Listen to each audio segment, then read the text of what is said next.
Madali lang mag-DIY sa Melbourne. Ito na agad yung mga pwede mong gawin in one day. Simulan natin sa CBD area. Dito rin best magstay. Dito ako nakastay. Madami mga famous lanes, arcades, streets kayong may explore dito pa lang. Tsaka i-maximize nyo yung use of free tram. Dinaanan ko lang tong The Graves muna. Shops, restos, graffitis, uso yan dito. May video na ako na inisa-isa ko lahat, pati mga lesser known lanes na puno ng graffiti. Panoorin nyo na lang. Diyan ko lang tong Campbell Underground Arcade. May mga art installation supposedly yung window, kaso wala naman today, kaya diretso na tayo sa train station. May daan dito, ginamit ko yung Mikey card ko.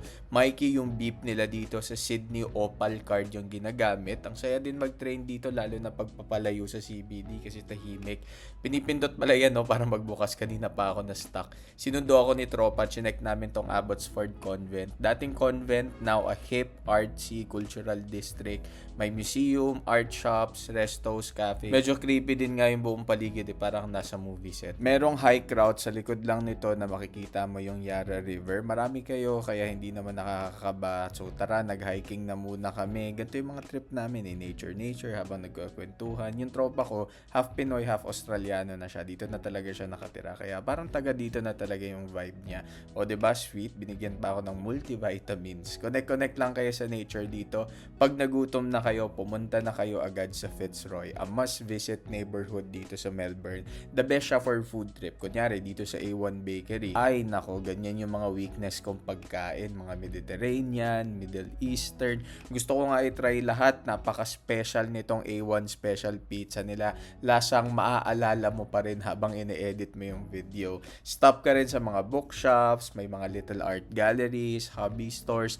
Tapos, kain ulit kasi feel naman naming mag-Greek souvlaki. Mas masarap to yung marinate sa meat kasi sobrang malasa. Yung lasa ng sauces, grabe mag-food trip sa Melbourne. Ubus pera. Dumaan din kayo again sa mga street art galleries, sa Jakasha. Wala kaming itinerary, nilakad lang namin yung bawat area at pwedeng madaanan dito. At mukhang marami pang makikita. Ito nga sa Wilkinson Kent na store. Ang daming budol at mga interesting na kakaibang gifts and pasalubong. Malapit lang din dito yung Melbourne Museum, Royal Exhibition Building, Carlton Gardens. Ipipin mo lang lahat yan sa maps. For dinner, dito tayo sa Lygon Street. Also known for the cafe culture, marami ring restaurants, and Little Italy daw when it comes to the restaurants na pagpipilian. Must try dito yung chicken parmigiana ng Universal. Malalaki talaga yung serving, buti may ka-share ako.